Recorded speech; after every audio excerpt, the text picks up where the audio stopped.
What's up, everyone? Welcome to the Adrienne Ross Show. Of course, I don't even think I can mask how excited I am. I am so super excited that I have the two guests I have. Before we get to them, thank you guys for showing up as you always do here on the Adrienne Ross Show. Obviously, moderators, I appreciate you being here. Members are here. And I think probably some people who may have never been over here on the Adrienne Ross Show. So appreciate you being here also. And I'm not going to spend a whole lot of time with fluff because we've got not that was fluff. I mean, I was sincere. I didn't say it like that. But I want to make sure we have as much time as possible for our two guests. So let's jump right into it. We have CC Report in the house. First of all, CC Report, just wave at everybody. Hello. All right. Yes, you might be familiar with CC Report if you follow him on YouTube and also on X, a huge voice over there on X, the cesspool known as X. So I don't, we're going to get to that in a moment. But also Michael, known as Sir Dweeb, right? Wave to us, Michael. So glad you're here. Also on X with all kinds of commentary. And let me say this, first of all, if you guys know me, until a few months ago, I wasn't trying to rock with X. I mean, I have had an account there for a long time. I throw a link in and I'm out. Because it takes special people who can hang out there on X. And I guess I'm not special enough. But it's guys like these that give me some hope and that kind of help me kind of find my way in and out quickly as possible to X. They are really not only Fever fans, but Fever analysts. They break down stuff. It's not all about the emotion. It's not all about a lot of the stuff that you see, but it's a lot of knowledge. And so I wanted to introduce them to you and let them cook. Don't have a bunch of questions prepared. We just gonna talk. And then you guys can chop it up in the comments. I won't be able to keep up with the chat probably, but at some point we'll get to some questions. And at that point, you throw some questions in there. So I'm going to start with you. I'm going to start with you, Michael. I want you to tell us a little bit about yourself, and then we'll throw the ball to CC Report. Yeah, I appreciate the really kind words. I don't think I've ever been called an analyst before, so I'm gonna wear that like a badge of honor as we go through this call. Michael, Sir Dweeb is just my name on X.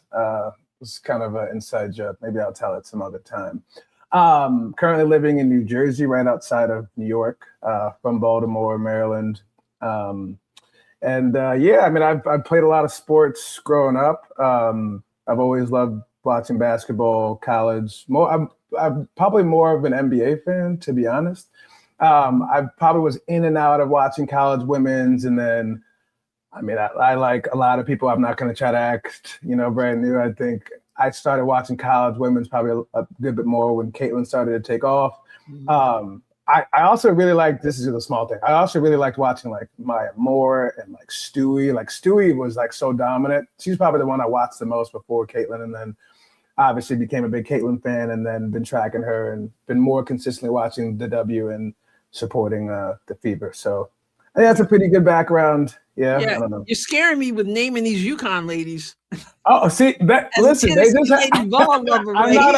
I'm not a UConn fan, but like Maya Moore has, Maya Moore's Maya Moore, and then Stewie was just like, I never seen a player who was so good at so many different things. So like, I just appreciate really good players. Like it doesn't really matter for me. Yep. So like, I'm sure I'll be fans of people, but if you're a really good player, I'm just going to appreciate what you do. So. And yes. Caitlin was like that in college, so that's why I gravitated toward her. Yes, absolutely. So I'm just looking at the comments. I'm like, we'll get to this. They don't waste time. Do you think White is sabotaging CC? I mean, they don't even wait. We'll get to that. That's okay. I'm gonna let CC report though before we. This is my life, Okay. All right, CC report. Tell us something about yourself. Tell us many things about yourself. Well, first of all, thank you for having me on. I really appreciate it. I I was born and raised in Iowa, about 45 minutes off of the University of Iowa campus. Mhm. Started following Caitlin all the way back in her high school days. I have a Mhm. connection that used to teach at Dowling Catholic, and so he called me up once in 2018. I've been a sports fan my whole life. I would say that more of a casual basketball fan than anything. Baseball was my jam. Cubs, and I apologize. I'm so sorry. But Yeah, out here in Southeast Missouri. So exactly. yeah.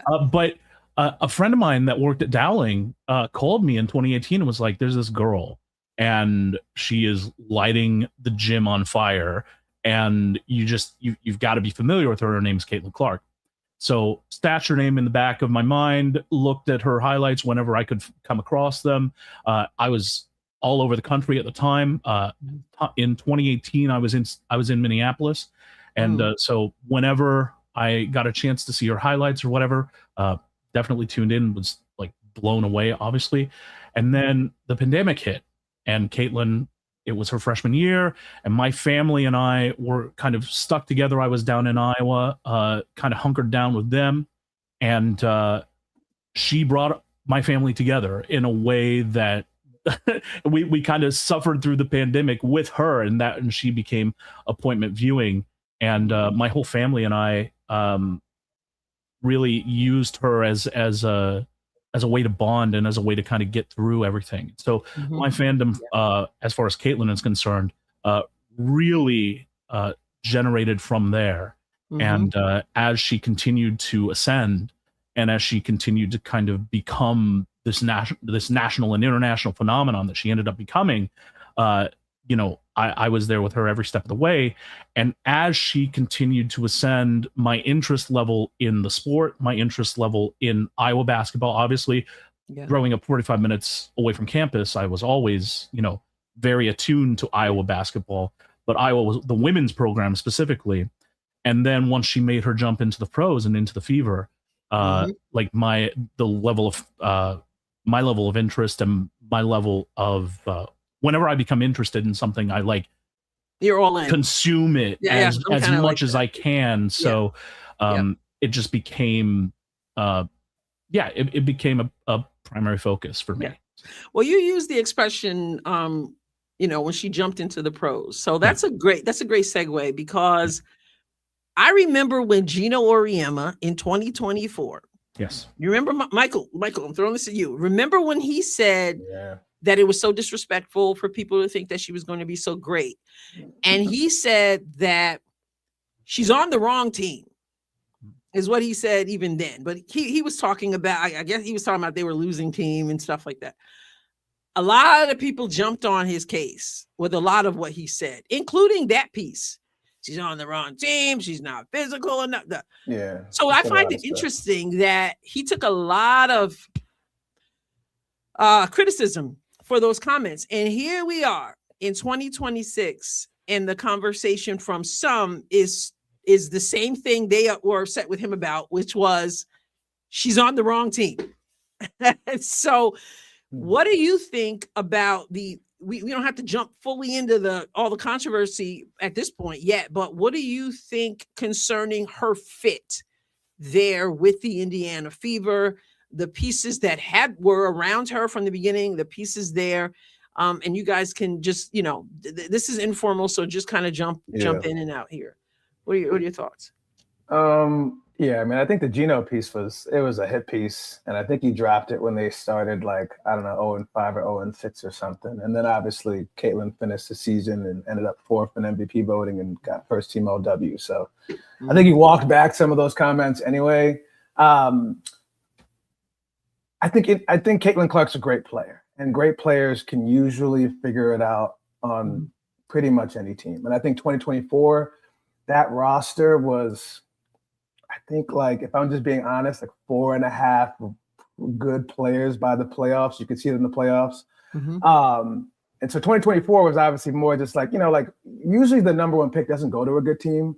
So the fact that they dragged them to the playoffs, but they get the 6th seed was a feat in itself. So, and I thought she had a really good year. And I think under Chrissy's sides, I think Christy Sides really just like gave Caitlin Clark the keys after maybe like 10 games or so of like, I think she had an idea of how she wanted to play. And like Caitlin is just such a force, right? Like, and she just, you know, like when Caitlin Clark comes to your team, if your goal is not to try to make her an anchor on the team, it's just not going to work, right? Because I mean, she's that impactful. And they had the best offense in the W post All-Star break 2024. So, I mean, if that's not the right fit, you can't really get much better than that. Obviously, there are some, you know, defensive, you know, situations there where like, you know, there are some pieces that might not fit, but like the idea that the fit wasn't there 2024, I don't agree there. If we jump start to now, I think the roster is great. I know people have a lot of issues with, I don't know, maybe they feel like the bigs aren't good enough, or they feel like maybe like Kelsey Mitchell, she doesn't play defense, and Caitlin doesn't play defense, so like there's a bad fit there. There's a lot of ways you can try to pick holes in things, but this is the most talent she's ever played around. Like I watched her at Iowa. Like if there was one takeaway that I got from just this game one, Kelsey Mitchell dropped 30 points on 50% from the field. And Aaliyah Boston looked like she took another leap after she took another leap last year. I mean, she blocked Liuru on one end and ran all the way down the court and laid it up and didn't pass it. Like she looks like she's taken another level. And like this whole fit thing, like Caitlin Clark plays with Team USA, right? She played with Team and got MVP. That's not Team USA is not, you know, catered to Caitlin Clark. Right? Like it's catered to Team USA. She did just fine there. She won team MVP. She looked great there. So like I don't buy this whole like, oh, like the team like doesn't fit around her and that's why she's struggling. She's so good at so many different things, and she's generally running the offense for such a majority of the time. She's such a good player. Like the idea that the offense has to be perfectly catered around her for her to be successful. To me, is personally kind of insulting to her because she's such a good player. But like, even if you don't cater the offense to her, she can shine in so many ways that like she's gonna be just fine. So I think, I think there is a conversation about how some of the offense runs, but the idea that the way the team is constructed now or how they're running it is why Caitlin hasn't been her best. I would push back on that. I'll stop there. Let me just insert right here. So in case you joined in late, I will get to like questions and super chats and member chats and stuff after the fact. So I just want to make sure you know I'm not ignoring you, but I have CC Report. I have Sir Dweeb Michael from X and YouTube, and I want to make sure that we get to hear from them before I start into that. You use the term, I'm going to get to you, CC, in a moment, but you use the term struggling, which jumped out at me, Michael. You see you see Caitlin as struggling? Well, no, I don't. That's how I used it. Well, I like summer, like let's take like the first preseason game, right? I think like she struggled. 2 of 10. She was 2 of 10, I think. Yeah, she was 2 of 10 in that. And then the other preseason games, I think she was great. And then I think even this game, I don't know, like I have a very high bar for Caitlin, and maybe that's just me. So like I can tell when she's playing at the level that she should be playing at. And so like, do I think she's gonna always be what she was in that third quarter? Maybe not, but that's kind of the level I expect from her, or around that level for a full game. She only did it for a quarter. So like, I wouldn't say that this last game was a struggle. I think if you take away those really weird 3 offensive fouls, I think it's probably a fine game. But like she is the Vegas MVP favorite, okay? If you're the Vegas MVP favorite, I'm going to expect you every night to look probably like the best player on the floor. Game one? Game one. Why not? I mean, listen, this is not to say that she's not allowed to have bad games. I mean, I think she will. But I'm saying I expect Caitlin to be at the level. Look, if you go back to her year one, every time she was on the court, she looked after she got acclimated, she looked like the best player. After game one? Yeah. But I'm saying, but she's ready to go now. Yeah. But you know, I wouldn't say she's struggling now. But I think there's a level that I'm gonna expect her to be at every game. And I'm not, you know, faulting her for not being there in game one. Oh no. But like the idea that like that game right there, that's not the MVP favorite. The MVP favorite we are going to see in the games to come. And I expect to see that. I think the sky's the limit for her. CC 100%. report, piggyback off of that. What are your thoughts about? Yeah. So, so I think that what Michael, I agree to an extent with what Michael is saying, is in that this game that we just saw, that game number 1, is the floor for CC for a number of different reasons. That first half that we saw, there are a number of different factors at play, in my opinion, that kind of contributed to her not necessarily looking as good as we had hoped that she might be looking for. For example, like, it was very clear to me that the entire team was overamped. They were super hyped. They were in front of the game. By the way, sold out Gamebridge crowd. And they were nervous. Yes. They were, Yes, super energetic, super nervous. They had been saying all preseason long how excited they were to be in front of the Gamebridge crowd again, to get things started, to get started on what everybody thinks is going to be a historic campaign. And it was clear to me watching that game that they were overamped and that they were not super focused, especially on the defensive end, but also on the offensive end. You saw a lot of actions that were sort of being run, but that they're not all on the same page. You see a lot of individual kind of just trying to do whatever, individual one-on-one trying to like beat your person down the floor. A lot of that happening in the first half. Then they were able to kind of take a break and go back to halftime, do some Tai Chi or whatever it is, the breathing exercises, and come back in the second half and really start to look like Fever basketball is supposed to look like. So I think that for a number of different reasons, as Michael was saying, that first game is the floor.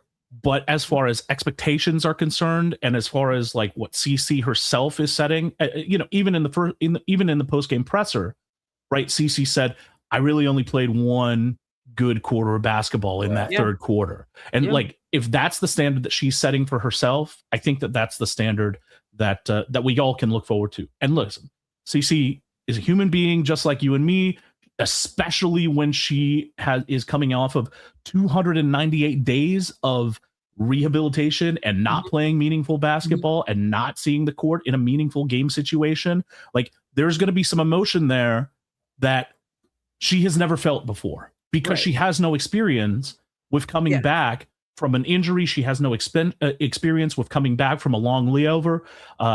So it's going to take just a little bit of time for her to readjust and for her to find her center again.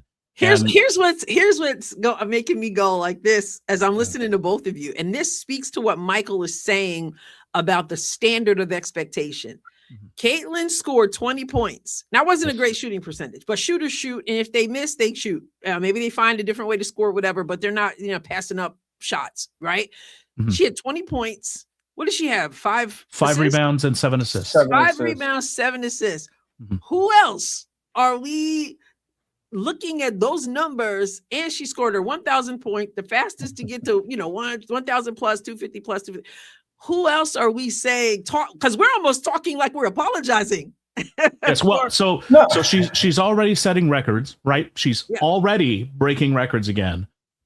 And that stat line, if she is able to like maintain that stat line over the course of an entire regular season, that's an MVP caliber season. So what are we talking about here, right? Like, she could improve her percentage at from 3, right? I would say that a lot of the threes that she took in that first half especially were not the most well-advised threes that she could have taken. The threes that she took in the second half were much more in the game flow. And so in order for her to like continue to find her rhythm, she needs to do more of that second half. But the fact that we're even looking at that, if 1 or 2 more of those threes goes in, if she's 4 of 9 from 3 instead of 2 of 9, that's an excellent performance, and we are all singing from the rooftops. Even she said she was 1 or 2 shots away from having a really good game. Before I turn this over to Michael real quick, I just wanted to address what I did see a question like, why would she be nervous? And so I just wanted to address that because she's human. And listen, I taught 7th graders for 18 years, and every year at the beginning of the year, teachers are nervous again, believe it or not. You're coming into that. and you're coming back from injury. So the mental aspect is huge. If I move this way, will I be okay? Even when you're perfectly okay, you know you could be one step away from another injury. So there's nervousness involved in that. It's a good thing. They say you should never lose that because it shows that you respect your craft and there's a certain honor you have for it. All right, go ahead, Michael. Yeah, I mean, whenever I played sport in high school, there was never a game I wasn't nervous for, like, especially football. Like, you know, even if you thought you were going to win, you just always felt it was excitement, but, you know, like you're always going to feel the nerves. And I can't even imagine for Caitlin Clark. And I mean, she knows what this year is. Like I think she knows the expectations are there. Yeah. They were a game away from making the finals. Without her, she's coming back. She's the MVP favorite. They're expected to be great. That's just a lot of pressure for anyone to handle. And I think coming back game one, sure, maybe it was there. Then you saw her be fine in the second half. So, you know, I have no concerns about Caitlin really this year. Oh, no. So, go ahead. Zero. Yeah. Okay. And I would just say that, like, with the points, rebounds, assists, I'm just more of like a process person. So, like, I look at her points, rebounds, assists, and they're great. I think she had a fine game, honestly. But I just thought that a good bit of her process in the first half was just a little bit weird. So, like, you know, like there are games where she doesn't have a lot of points, rebounds, and assists where I'm like, I think she had a really good game. Like, so, like, you know, but me watching that game, like, her impact, you could feel it in that third quarter. Absolutely. And when Caitlin's on the court, like, she doesn't have to score any points to have impact. You can feel it. Like even if you go back to that first preseason game when she didn't shoot well, in my opinion, it's going to sound funny, I almost think she played better in that first preseason game, Liberty game, because she was bending the defense in all these types of ways. Yeah. And the offense we were killing them, right? And she shot 2 for 10. So, like, when I watch Caitlin, I go, how much is she impacting the game? And I didn't feel it until the third quarter. So that's what I mean by, like, you know, like, not struggling, but like, when Caitlin's on the court, you feel it. Right. Yeah.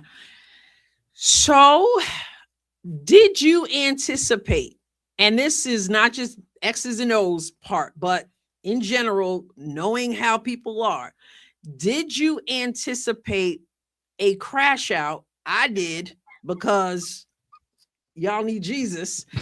But did you anticipate a crash out with a team after a game where Dallas scored 107 points and gave up 104 points? And I'll let you fill in the gaps, because we know that it wasn't the team that we're going to see down the road either, or even on the floor. Did you expect the crash out we all are still experiencing? I would say inexplicably, but I got the explanation. I will say that the answer is yes, but not to the extent that we're seeing. Especially if Indiana had lost the game, which obviously we did, there was going to be a crash out no matter what, because Dallas was so bad last year. It is completely irrelevant how good Dallas is this year. They are excellent. They are an elite offensive team. They are really, really good, and they are going to more than double their win total this year. But it doesn't matter, right? Because we saw last year Dallas only won 10 games. And, you know, even though Paige was there and Arike Ogunbowale was there, they still were not cohesive as a team. So the idea of Caitlin Clark losing to Paige specifically, that kind of rivalry that people have built up in their heads and have spent a year online defending the idea that Caitlin is better than Paige, and then suddenly then suddenly Paige beats Caitlin. Like, yes, that is going to cause crash outs. But some of it is pride from the people crashing out because they said X, Y, and Z, and they're worried about saving face. Is that what you're saying? Okay, at least part of that, yeah. All right, Michael, go ahead, add to that. We can go back and forth on this. Yeah. I mean, there's a lot of pent-up energy and anger with the Fever front office, and there's a lot of people that are not happy with the moves that they made in the offseason, and a lot of people that think that they haven't done enough to surround Caitlin with a good enough roster to win. So it was inevitable that if we lost this game, it's the ultimate, like, I told you so. It's validation. It didn't really matter how it looked. It didn't really matter if we should have won or we should have lost. Just the fact, like, there's people are coming in with so much of this, like, it's not good enough. So when it doesn't look good enough, it's like, see, I told you so.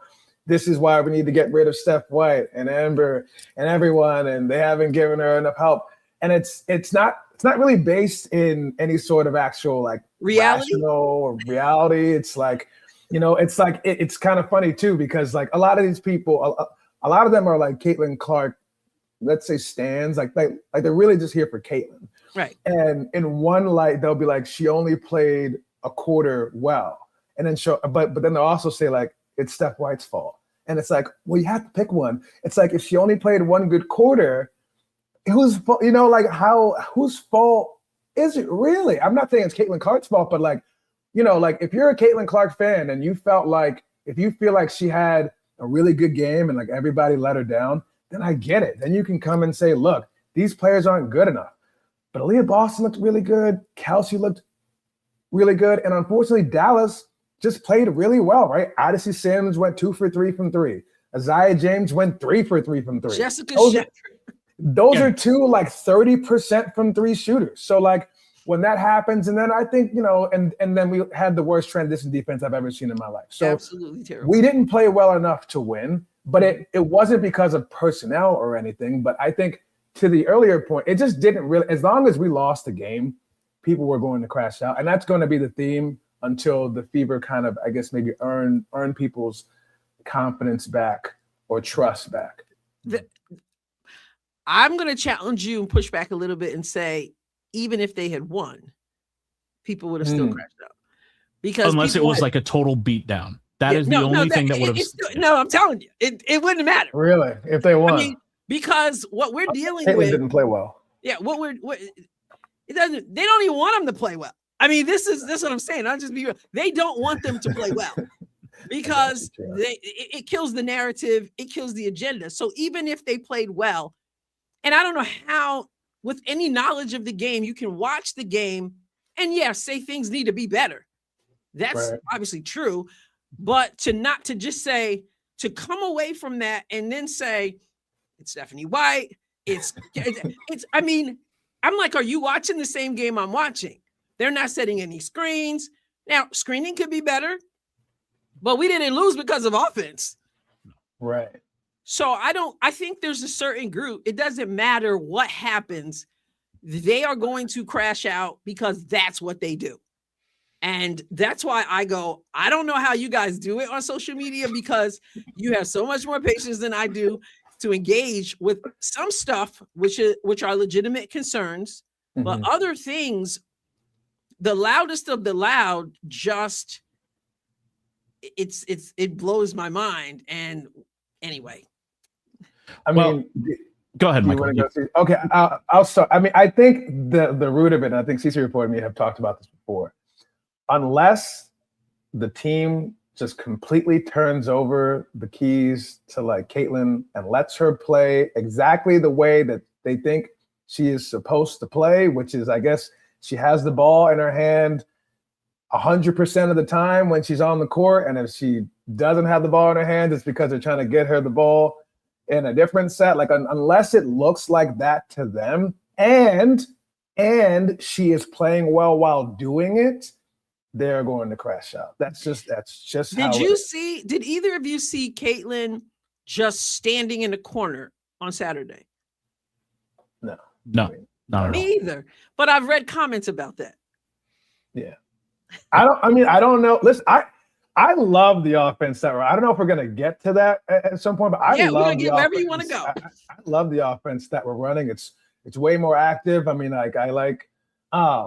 even when she's off the ball, almost most of the off-ball stuff that we were running with her, it's like the intention is to get her the ball. It's like there's only a couple of plays where she was off ball, and the idea was actually to get the play to someone else. So even her off-ball stuff is like pretty active. I love a lot of the actions that we're running. Yeah, like and just to add on to that, and and you had asked about whether this was the correct team for Caitlyn before, and also, you know, what Michael's talking about here.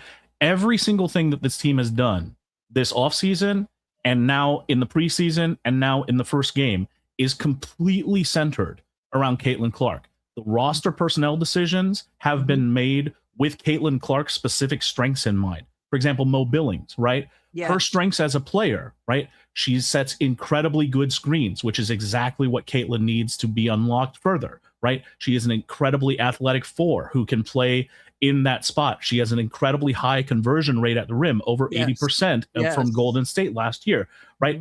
We're going down a checklist, right, of the characteristics that you would want from the 4, and characteristics that, and this is not a diss against Tosh Howard, who was fine, but this is not the same characteristics that Tosh had last year. That's why she was a mismatch for the Fever last year. Now we've got somebody who, and also Mo Billings is a plus defender, right? So now we're going down the checklist and being like, okay, yes, all these things are specifically catering towards Caitlin Clark's strengths. Aaliyah Boston, same thing. She has molded herself over the course of the years from being a traditional back to the basket post player, right?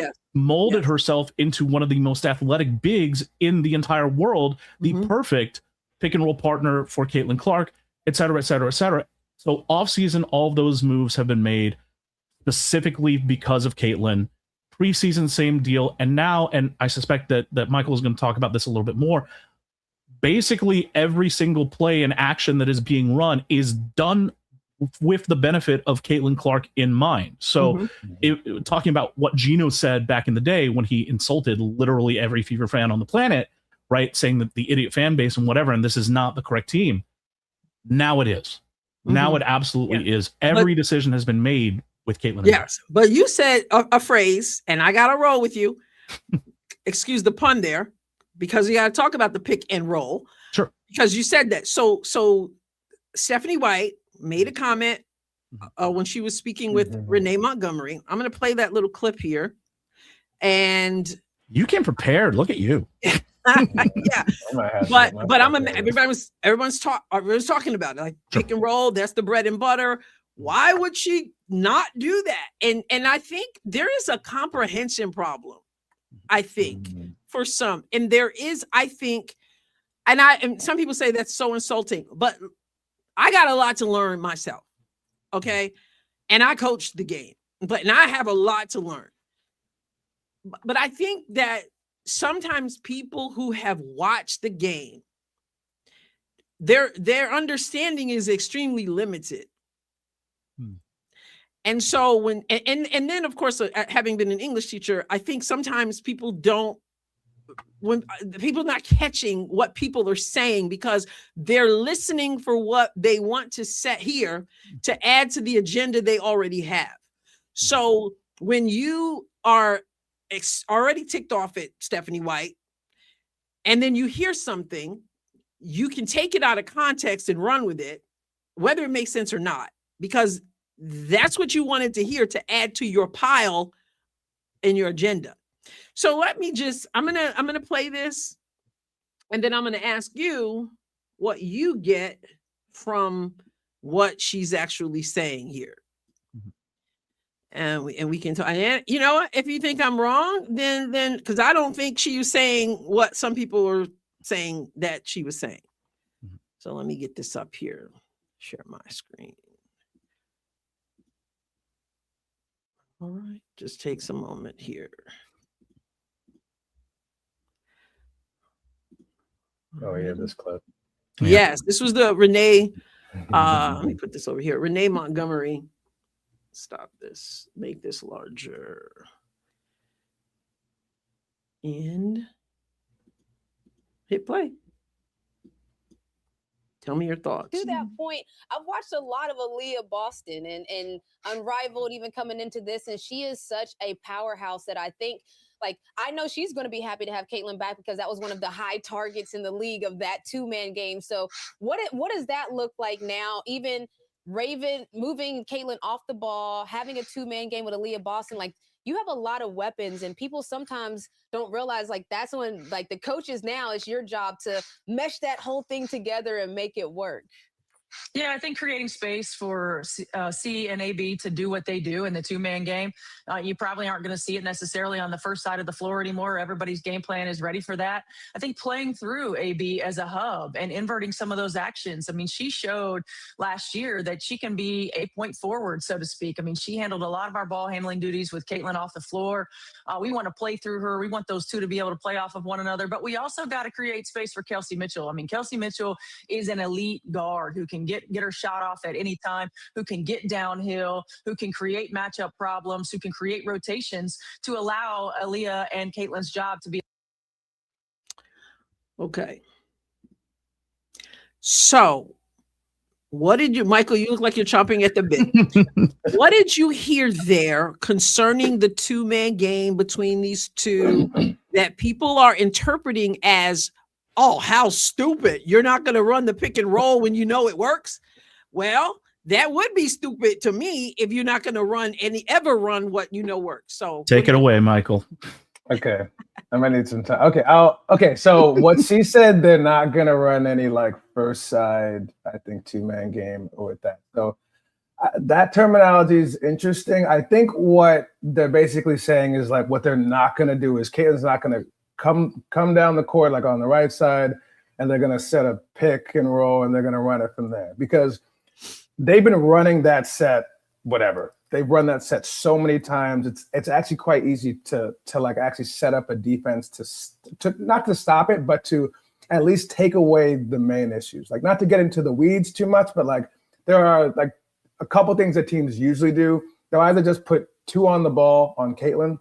They've kind of stopped doing that. Now they will like bring the weak side defender over to take away Aaliyah Boston when she rolls, which then forces us to have to put like pass the ball to like somebody else, which is kind of a win for the defense, right? If they can make us take the ball out of Caitlin's hands and AB's hands and bring the weak side defender and make us pass the ball to either it be MHA, either it be Lexi, just somebody else that they're more okay beating us, that's a win for the defense. So that's what she's talking about. We're not going to run anymore, just like, first side kind of, 2-man game. After watching this game, I didn't even know what they were going to do in replace of it. What they replace it with is very cool. Like I'm such a fan. And I don't think it's going to take people time to get it. And I'll talk through it quickly, but basically it's something called get action. So get action or get ahead action is when you throw the ball to your big so you can go and run and get it and use the big man as a screener. So that's very similar to pick and roll. Because if I'm taking the ball up and the big comes up as a screener, then I'm using them as a screen. And then, they're either going to switch it or they're going to double or whatever. If I just throw the ball up to them, now I don't have to dribble.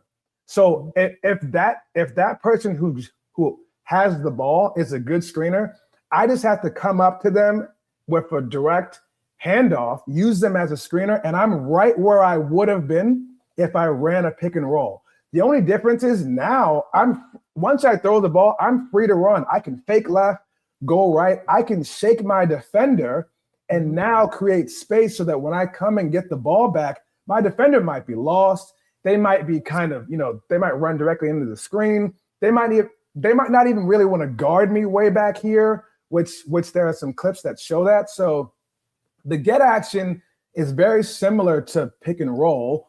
It's just a little bit quicker and it has an off-ball element to it.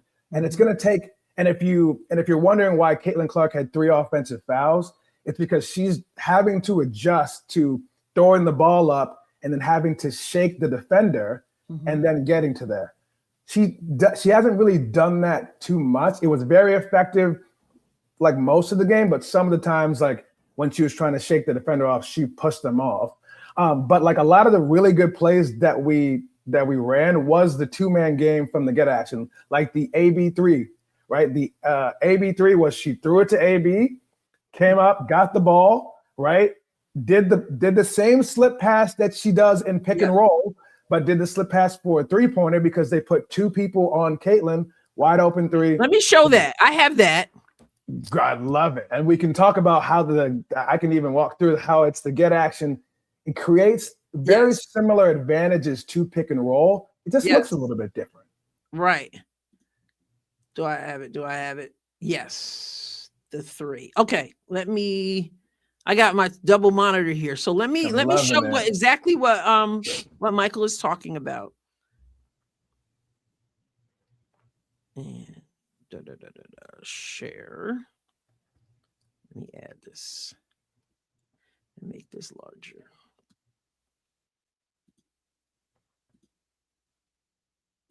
Okay. I hope this is the right one. We're gonna hit play then this is correct. Okay, I'll go all the way through with it, and then Michael, if you want, I can slow it down and you can talk through it or CC report. Here we go. The handoff from Boston, the pocket pass back. Boston, she got it. That is something Indiana wants a lot more of this year. They want a lot more this year. So before I let you go and talk a little bit more, I just have to say, as a point guard myself, I love what CC did there. The way she passed that ball. AB is 6'5". Caitlin with the high bounce pass, right? AB don't have to go down and get it at all. It comes up to her. All she has to do is reach out, grab it, and put it up. It's just beautiful. So how do we do this here? Since I'm sharing it, you're not sharing it. I can move it forward slow motion. Well, I can start talking here. So the only thing that's not shown here is that Caitlin was initially the person who threw the ball to AB. Okay, and that's why she has it.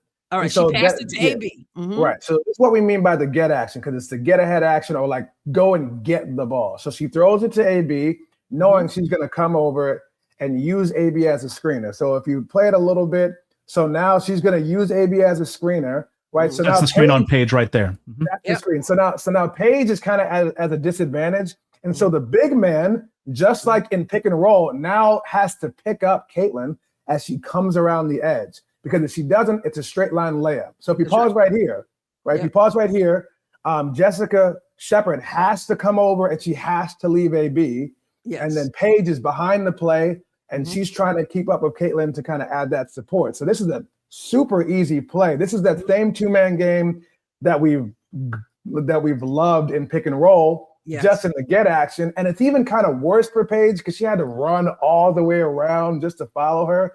So now the whole defense is completely disadvantaged. And then AB gets, as you can see, a wide open 3 off of really that great bounce pass. The pocket pass back. Boston, she got it. So and I love it because there's a lot of optionality and different things that we can do from that action. Mm-hmm. But this is a great play because it shows that almost looks like, if you pause it right there, it's almost the same thing as what the pick and roll looks like. It's kind of the same thing. Mm-hmm. Instead it's a dribble handoff instead of just a normal running around a screener. Mm-hmm. Very good. CC, is there anything, CC report, you want to add anything to this at all? Yeah, Michael did an A+ job of explaining that, and the only thing I would add is just this is one example of Steph White putting another tool in the toolbox to be used in a situation, in a game situation that is actually important.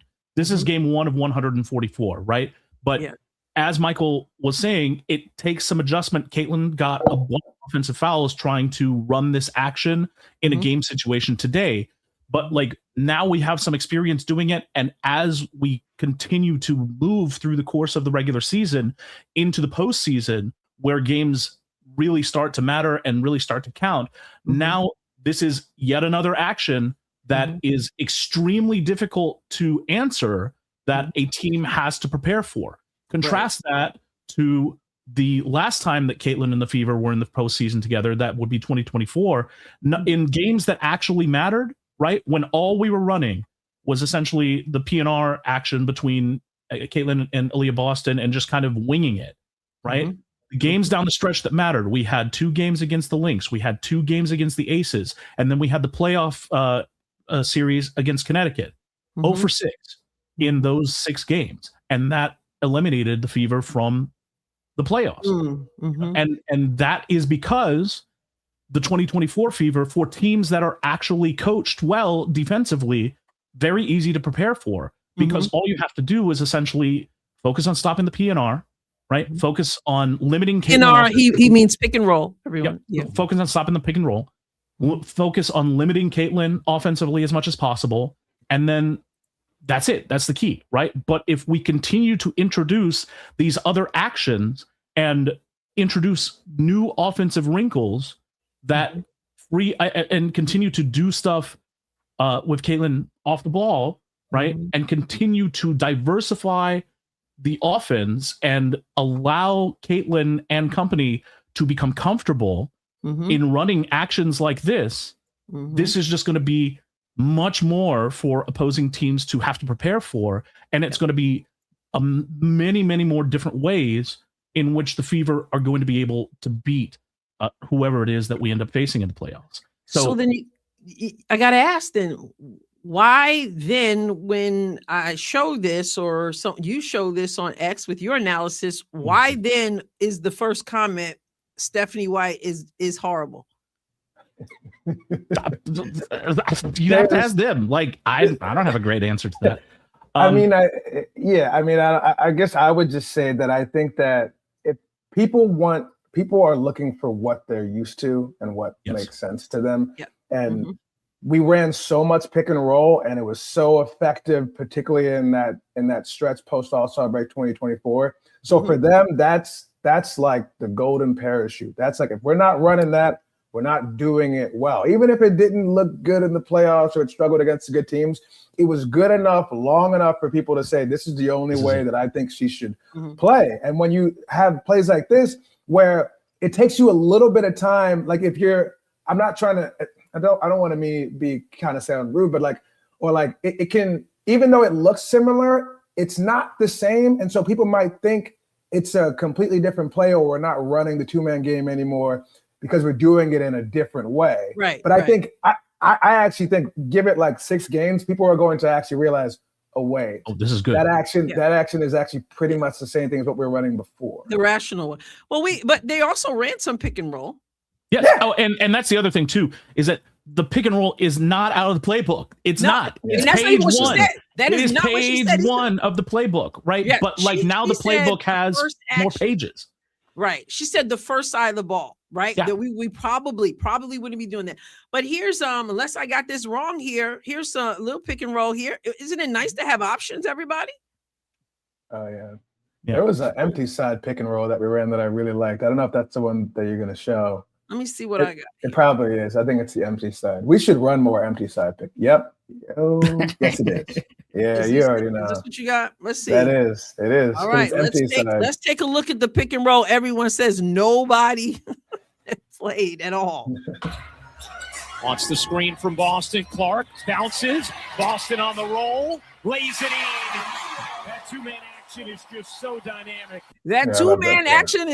dynamic. You bet. And it's important to emphasize, right, that the pick and roll is still page one of the Fever playbook by a lot, but we're adding pages to the playbook so that we can turn to other pages and say, we want to do this one instead this time down the court. We want to do this one instead this time down the court. And the thicker that our playbook gets, the more difficult it is for other teams to prepare for it. That's the whole idea. Yeah. Now, so someone said, to be fair, they looked a bit disjointed compared to the Wings. Well, again, I'm going to say this again. We didn't have Mo Billings, who's a starter. Aaliyah Boston is on restricted minutes. Alexi Hull's on restricted minutes. And it's game one. So, I don't know. Anyway, so when I look at this, somebody tell us what you see here. So this is actually the play that I want us to run more if we get it. So this is what I would call empty side a pick and roll. So as you can see, there's no Fever offensive player on the wing. So all 3 of them are actually on the left side. In my opinion, they're defending this very poorly. But like that's why it worked as well as it did. So it's just your typical pick and roll. So I guess AB is going to set the pick on Odyssey Sims. Sims is not a good screen navigator. She just completely fails. So this is always, so then Shepard has to, or is that Alana Smith? I think it might be Alana Smith. It's Alana Smith. So the mask. it's basically a switch because Odyssey Sims couldn't guard. So then Caitlyn's going to make this pass 100 times out of 100 times. And because there's no defender, or because there's no fever player in the wing, that side of the court is completely wide open. And so AB, as skilled as she is coming downhill, it's either going to be a foul or a bucket. So I think if there is a pick and roll that I want us to definitely keep running, it's empty side, because there's really no help there. Yes. And even if they do all crash, we have Lexi over there, we have Mitchell over there. Like, we're gonna get a good shot. Oh my goodness, you guys are making my night. Like, this is so amazing. Like, I don't understand what's this problem here. Like you said, there's no help over here. I mean, so, and like you said, if they do come over, and then you also see Lexi, she cuts through, and then kind of uses her body kind of screen there. But if they do come over and help, well, I don't think KK is going to be shooting a three, but she's slipping in. But it could be She's positioned for the slip board. pass for her first dunk of the season. That's what I'm saying. She's slipping in. She's slipping in baseline. You can see she's sneaking in there. Yep. Yeah. And Dunker spot. Kelsey over here. Who's this? Yeah. That's Kelsey.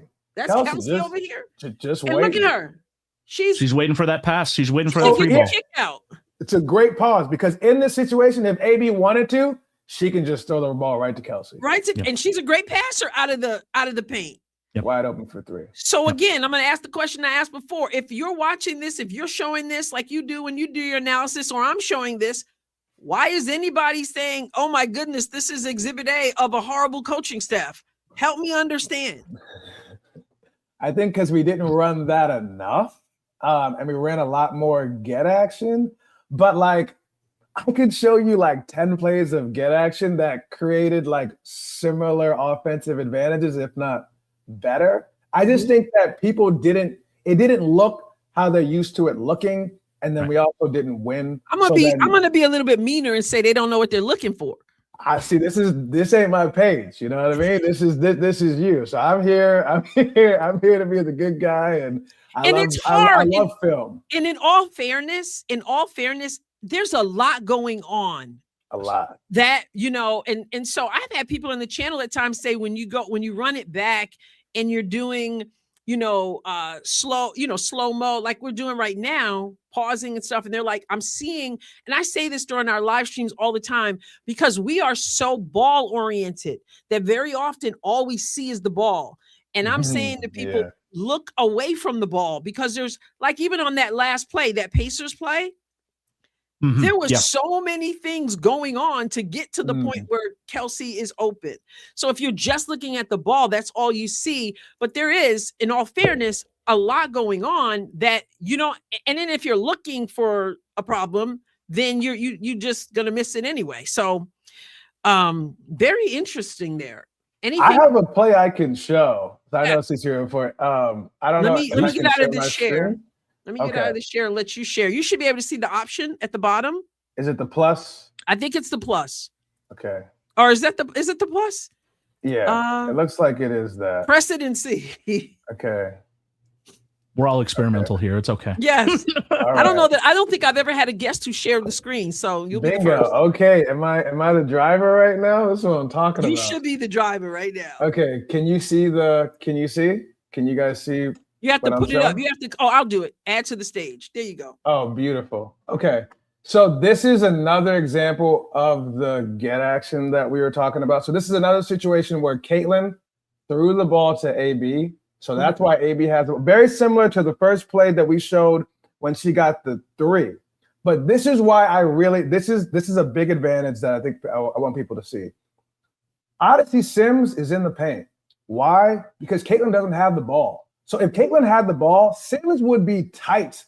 Sims would be tight on Caitlyn because she has the ball. One of the advantages of this is that when she doesn't have the ball, certain players, if they're lazier or something like that, aren't even going to be guarding her because they're like, well, she doesn't have the ball, so I don't even have to be on her, right? So that is another advantage that you don't, like in pick and roll, there's There's never a time where Caitlin will be dribbling the ball and someone will not be guarding her. That will not exist in the history of it. Will never happen. Right. But when we run this option, it can. And when I hit play here, now this isn't going to result in a bucket, but that's not how I process. I process, did we create the looks that we wanted to get? Mm-hmm. So we're going to come over here, right? So I don't know why that jumped like that. So Odyssey Sims is the person who's supposed to be guarding Caitlin Clark. That's her defender. And because she was off ball, she's like, I don't feel like having to go over there. So what do you think is going to happen when she goes and gets the ball? I guess I'll just play it through. Now the whole defense has to shift. The whole defense shifts. It's that play. And I know people watched that play and they went, oh my goodness, what are we doing? I'm going to tell you why this play was amazing, but MHA, I'm just going to need you to never do this again. Good, I was going to say. So look, when we get here, look at the whole defense. Yep. Look at this. Everyone is here. MHA is wide open, and you see this person. Yes, that's right. This is Sophie Cunningham. So when people go, oh my God, Steph White isn't creating things. When this ball goes to MHA, she should have. This killed me. Sophie is wide open. This is never get a more open three in her life. This is a beautiful play, and it just needed one more pass. And it's good. I got to ask you a question. I got to ask you a question because this is culture. This is where sports and culture connect. Mm-hmm. So just in general, why do you think Hines Allen did not pass the ball to Sophie? Because her basketball IQ is in the basement. I think it's a little bit. I have a different take on this. Is where me and him disagree a little bit. I don't think you're wrong. I think MHA wants to be a big impact player. Like I think she wants to make plays, and I think she wants to have a big role on this team. Now, if it were not Sophie in that corner and maybe someone else, is this a bad shot though? Is this a bad? If that's KK, then I want MHA to go up just like she did. Okay. So that's the thing. It's not that because one might argue that that's a higher percentage shot she's taking. Yeah, I mean, this isn't a bad shot. No, yeah, I mean, it's a floater. I mean, I think she missed it worse than she should have, right? I mean, I agree. She honestly probably should have made this, right? Like, there's a lot of space there. Right. Me personally, if Sophie is ever open, she has to get the ball in that corner. Yeah, right. Sure. Because she's not going to get that many looks throughout the game because she's not a primary, You're not handler drawing of up the plays ball. for her. Right. Yeah. So when she is open in a situations like this, she has to get the ball 100% of the time. And there was actually a play that we ran later where MHA did make the pass to Sophie, and Sophie made the three. So I know MHA can do it, but I also think MHA is like, ooh, I got a chance to score. It's my first game as a Fever player. Watch this. And it's also possible she didn't see her because she was like tunnel vision. Right, tunnel vision. Yeah. But the reason why I asked you that question was because I appreciate, you don't know how much I appreciate people like the two of you because you're coming to it from a basketball perspective. You're not looking at that play and then getting on social media and saying they hate Sophie. Can you tell? They're racist against Sophie. The coach doesn't like white people either. And that's why she called them up at night and said, tomorrow when we have the game, if Sophie's open in the left corner, ignore her. So this is what I'm saying, whether it's tunnel vision, whether she wants to be, put her cape on or whatever, shot, or whether it's just, I think I can make the shot. Can't we discuss the sport without it being some huge conspiracy to, but yeah, Sophie, she's been money from there. So if I'm the coach, if I'm Caitlin, because she's the floor general, this is where I say, and she may have, and they probably, kick that out to Sophie next time. So anything else you want to show there? Cece, what are you gonna say? Oh yeah, no, just kind of to riff off of the point that you were making before is that one thing that helps me out a whole lot, just in general, regarding decisions made by the coaching staff or decisions made by the front office or anything like that, is that like these are like professional people that we're talking about who has devoted their entire lives to coaching, devoted their entire lives to the idea of roster construction, devoted their entire lives to the idea of running a team. Are they good? Are they not good? I don't know. I'm not here to make that value judgment necessarily, but I will say that they have logic behind the moves that they are making, and it helps to ask oneself, what is the logic behind making these moves, right? Like, just as an example, the Raven Johnson draft pick, right? Yeah. In the moment, I didn't understand what they were thinking, right? Because it was like, this is not what I was expecting. I was expecting them to draft a shooter. I was expecting them to draft, a big, whatever my expectation was, right? It was not Raven, right? But moving forward, right, and understand, like, asking oneself the question about, like, what could possibly their reasoning behind this draft pick be, right? And then you're like, oh, I see the vision, I see what they're trying to do, I see the idea behind it, and then seeing Raven and how she was played and how she was utilized in the preseason, you really understand the vision and ultimately come on board with it. And so there are countless examples. That would just be one, right? But there are countless examples of, like, them doing something that I personally may not necessarily agree with, or that I personally may be like, what? This is not something I was anticipating. But there's always a reason. That's right. And so, like, when it comes to, like, the coaching staff, for example, why are they running less pick and roll than I want, right? Or why are they not running this specific action? Or why are they not doing X, Y, and Z? Like, there is a reason, and it may not be the reason that you want to hear, or may not be a reason that you personally believe, but, like, actually trying to see the reasoning behind some of the decisions that are being made may be a little bit illuminating. And, like, at least to me, they have been illuminating more often than not. So that's kind of, just kind of my take on what you were saying. That's really good. Michael, you want to add to that at all?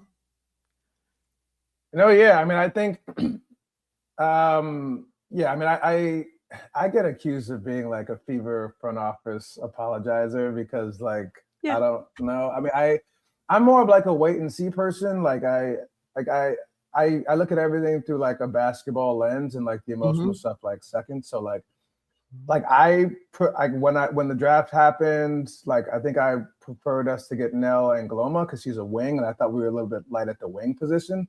And I thought Ty Harris was, I thought she was enough support at the guard position. So I didn't think Raven would look as good as she did or I mean has. So I mean, initially I was like, I don't know, I wouldn't have gone with her, but then it worked out, and I'm like, all right, cool, great, I'm on board. Like, you know what I mean? Like, I think the front office has done. I think they've had like a couple of warts, so like people have like lost trust in them. Whether that's the Bonner thing, which I think is a little bit unfair to put that like they were supposed to know, right? That like she was going to quit on the team after X amount of games. Like, I don't know how I've never seen a player do that before. So like, and then maybe like signing back Dantas because she didn't play well last year. They have some warts, and so I think people use some of those warts to like maybe generalize on everything. But like last year we had like 7 injuries, and we signed players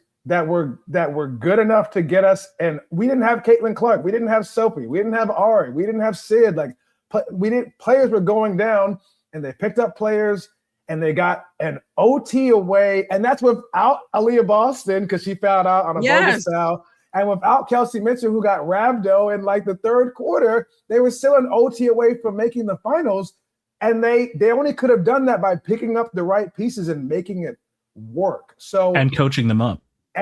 So like it honestly, they deserve with what they did last year. They should be coming here with like a surplus of trust.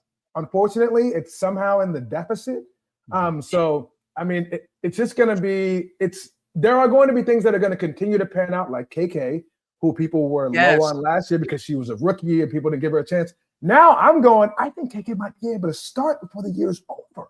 I don't know. And no, if she can play at a really high level, but like there are things that they have done that I just really hope that people go back and go, wow, the Raven pick was actually good. Timpson is actually really good. And even the trade for Nalissa, where we had to lose a pick to get Sophie.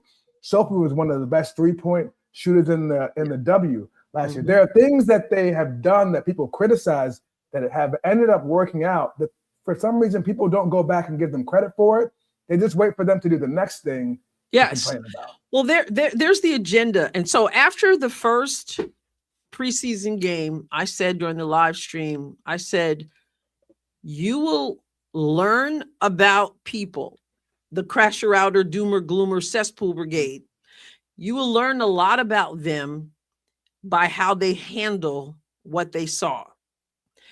And if they just double down and give zero credit for what they saw, you know what you're dealing with. You understand that it's not about what's on the court, it's the other agenda. Because anybody, even with what we're showing right here, if anybody says, it's sort of like last year in one of the live streams, everybody coming in, Stephanie White, you'd be like, it's raining outside. Oh, because Stephanie White is living. You know what I mean? Like, it's so ridiculous.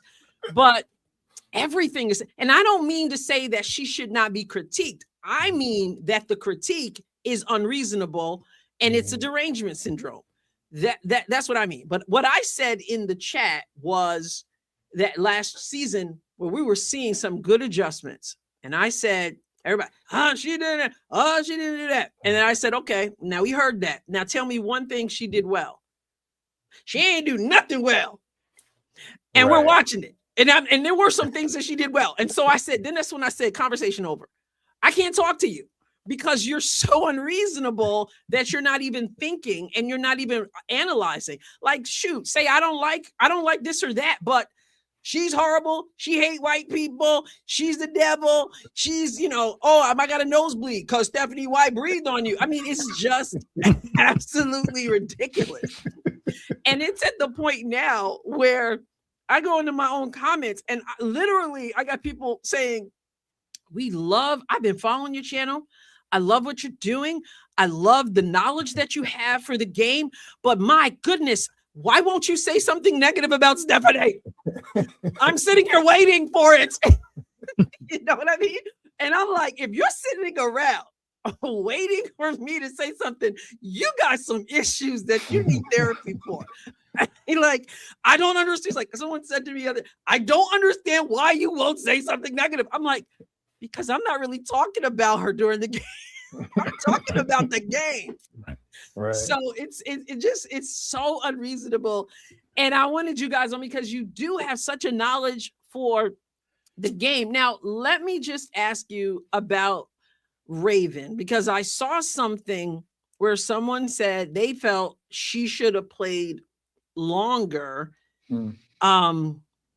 I have my own feeling about that. But what did you think, especially since the defense was so bad and the Fever's defense was really bad? Well, of course, Dallas's wasn't that great either. So, CC report, what do you think? I think, okay. Number one is that Ravens' defensive matchup would have been Arike Gumbawale. Arike is extremely good at making everybody look bad. So, and in her limited minutes matched up against Arike, she did fine, right? But expecting her to right out of the gate be a complete shutdown defender against one of the most dynamic offensive players in the league is not realistic. And additionally, we were behind for most of that game. And not only did we need defense, but more importantly, we needed to be able to score points. And Raven is not at the level yet where we can trust her to run the offense as efficiently as Caitlin, right? Because she just got here like 2 seconds ago. So defensively, she was fine, but not at the level that she was a complete shutdown for Arike, who was incandescent at that moment in time. That's number one. And then number two, we had to have points. That's just the bottom line. We had to have points. So it's a judgment call there. 12 minutes just for content. That was the other thing that I was going to say, is that this was Raven's first game in the WNBA, and she was able to play a complement of 12 minutes. For most rookies, that is an overplay, right? For AZ Fudd, right? She was the number one pick in the draft.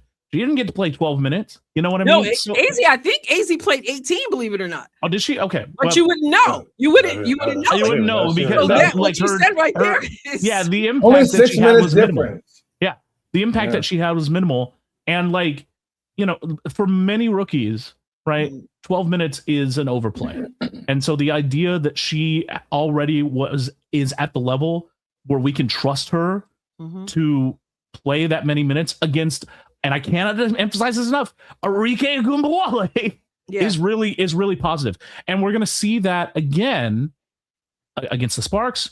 She's going to be matched up against Kelsey Plum probably. You know, we're going to see that again and again. These players on the other side of the court, right? It has been their profession for a decade to embarrass defensive players, and Raven is going to be matched up against them, and she's going to take her lumps. But as a rookie, we all do, right? Or they all do, I should say. But like she is gonna perform well enough. But in this specific situation, I think that the right move was to play her exactly the amount that she got played. Do you want to add to that, Michael, or do you just agree? Quickly, I mean, I think she's going to be in this interesting spot where we're trying to figure out if she fits better next to Caitlin or Kelsey. And we tried her in the second quarter with Kelsey, and we tried to have her run the offense, and the offense was like kind of stalling because I feel like there was a lot of dribbling, and like it's just hard. It's hard to come on to a W team in your first game and run the offense, right? Yeah. And I think Kelsey's like one of my favorite players, but if you watch her, sometimes she can be a little passive, and so she wasn't really like coming to come get the ball. So it just ended up being like a lot of Raven dribbling, and the offense didn't look as good. So that's why if you saw when Raven came on in the second half, she came on with Caitlin. And so then Caitlin was running the offense. The issue with that is like Raven isn't really a scoring 2-guard. So then she gets caught in this position of like, can she run the offense with Kelsey or can she play the 2-guard with Caitlin? And it's like neither of those things matter if she's playing incredible defense. But then when the defense is just like he said, fine, then you go, well, then we need someone who's definitely going to provide offense. So I think in her second game of the W, I think she'll have more of the impact that she had in the preseason, and I think she'll continue to get minutes. But I think it was what he said, situational. She looked a bit overwhelmed to me. First game, I like it was her first game, and she should be she should be. You know what I mean? This is the biggest stage, and this is what she's you know. But what I mean when I say that, I only mean that I get why she got 12 minutes, which was good. She got her feet wet. She got in there. She scored. You know, she scored actually in a situation where I could show that. I got to be mindful. You guys got to run. I got to be mindful of your. Oh, you're good. Okay. Yeah, it was a nice little like layup, hook shot. I don't know what it was. Yeah, she scored. Surprised. This was another situation where Sophie was open on the wing, if I remember. I mean, in the corner, if I remember. Really? I didn't see this. Let me show this and make sure I get this right. Let me see. Here it is. Okay, so let's take a look. But she knocked it down. And all right. Let's see what we can see. Went to China, won a championship. On round one as Raven Johnson. Lexi was open. Yeah, that's Lexi. Mm-hmm. Was that Lexi in the corner? Yeah. Okay, so no sleeves. Sometimes on the court I can't tell, but Sophie always has the long sleeves. So so there was Lexi. So here's Raven. Nice move though. She's got 3 people. Yeah. All right. So she's got some options here. Look at that. 3 around her. She spins, and Lexi got her hand up, showing there. So she could. I think that's a tough shot for a rookie to take against Jessica Shepard. I couldn't believe it went in. It was nice. Yeah. Beautiful angle. It was well defended too. Like that's good defense. Very well defended. Jess, you can't play better defense than that. No. It's a good first bucket in the W. Yeah. Go for her. Yeah, but this is what I'm saying. Well, some people would say she shouldn't take that because they're not. Here's another white girl they're not passing to. Is that what happens in the YouTube comments? Is it something? Oh my goodness! I didn't did that. That's actually not really that much on X. It's the opposite. Oh my god! Yeah, no, it's Oh, depending on who you're following, right? Okay. But yeah, so anyway, that was good. But I thought so 12 minutes good. I thought she seemed a little bit overwhelmed, as she should be in that situation. So Michael, did you have more? Because you put up some stuff on X, some really good, I think more get action. Did you want to show any more? You take it away if you do. I've got one other play I want to show, just to show some of the optionality of why I really like that action. Let me see if I can just pull it up real quick. Okay. Let's go here. Open. Okay. This was early in the game, and it might have been my favorite play. Screen. Oop. While he's looking for that, I got to give some applause to these gentlemen. Absolutely appreciate this. Can you present it up? I'm just gonna buzz this. Yes, there you go. Okay. All right, thank you. Sorry, someone was at my door. Okay, so I really like this play here. So you guys can see my screen. All good? Yeah. All right, so this is the get action without the get, or I guess it's just like a pass to AB. But if you we showed you two plays where like Caitlin threw the ball to AB and then she went to go and get it. So she's gonna do that here. So she's gonna throw the ball to AB. So in this situation here, right, like the defense is probably expecting Caitlin to come over and get it, but we can run stuff so quickly and utilize AB as a playmaker where like even just if they're a half asleep for half a second, I'll run it all the way through. We can do a back cut and score. So throw ahead, whoop, back cut. Beautiful. Like that's beautiful offense. That is like if we can run stuff like this all season, and this will keep them on their toes, right? If people think that, oh, every time Caitlin throws the ball to AB, she's gonna come and get it, right? Mitchell's coming up here, making it look like she's gonna come up to screen. So Sims is playing kind of her outside shoulder because she thinks that Caitlin is gonna come back. And all it takes is even just a half second. And because AB is such a good passer, you blink and Kelsey's that quick. So that's one of the reasons why I really like that play style where, you know, Caitlin throws the ball to AB and Kelsey's in the action, because we can either have Caitlin come and get the ball. We can have Mitchell come up and fake the screen and do a back cut. We can do so many different plays out of that action where in pick and roll, while I love pick and roll a lot, like we showed, it was Caitlin and Aaliyah Boston and three people standing way over there, right?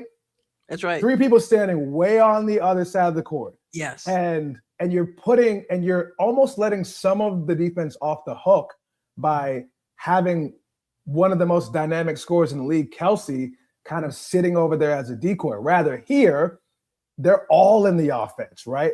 They're all just as much as a threat as the other one. And if you blink, because they're in the action, back cut, screen, layup, it's like they never even saw it coming. So I really like that play because it's the same kind of action, but we didn't use Caitlin, we used Kelsey. So we are setting screens, huh? Oh yeah. A little bit. Here and there. And the important, and just to add on to what Michael was saying, like this is game one that we're talking about. Yeah. And you understand, you see in that clip the level of communication and the level of intimate knowledge that you need to have of your teammates and understand what their mentality is, where they're going to go, what they're going to do, all that sort of stuff. This is the type of thing that only develops over the course of time. That's right. So we're looking at game number 1 right now. There is a lot that is yet to be installed in this offense. There are a lot of wrinkles that are going to take time to develop, but the communication, the nonverbal communication between teammates, we already have quite a bit of it between Aaliyah and Kelsey. Obviously, they're super experienced playing together.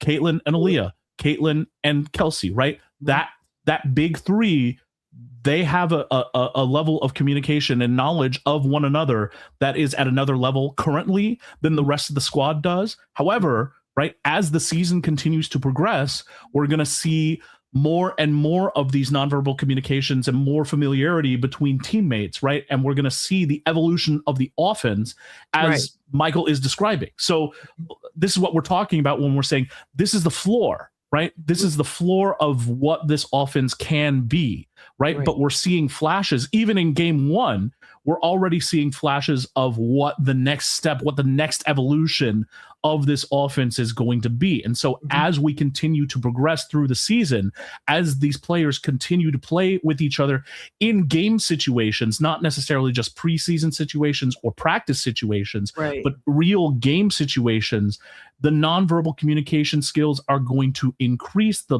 level of togetherness is going to increase. And ultimately, the plays that Michael is describing, right, there you can see how they're unsolvable, right? With the level of skill and the level of like togetherness that we have on that team, there is no solution, right? And so as the season continues to progress and as we get into the postseason, right, as opposed to previous Fever teams where last year they had to significantly simplify the offense because the personnel was like they're not familiar with each other. The offense had to be simplified a lot, so it's more easily solved, right? Or the 2024 edition where the offense was just run around and do PNR action, pick and roll action maybe, and then whatever Caitlin comes up with, right? These are plays and systems that are being installed that you can see how they will evolve over the course of time into unsolvable riddles for opposing defenses.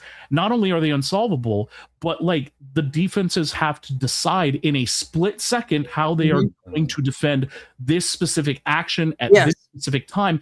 And Caitlin, Aaliyah, and Kelsey and the rest of the squad can react to the defense's decision on how they're going to defend and choose a different way to beat them. So that is what we're talking about when we're saying this is just step one. Right, exactly. So I'm looking at a comment now and someone says, well, on balance, you're showing some excellent plays, but there were also plays where screens were not being set and there were definitely some broken plays.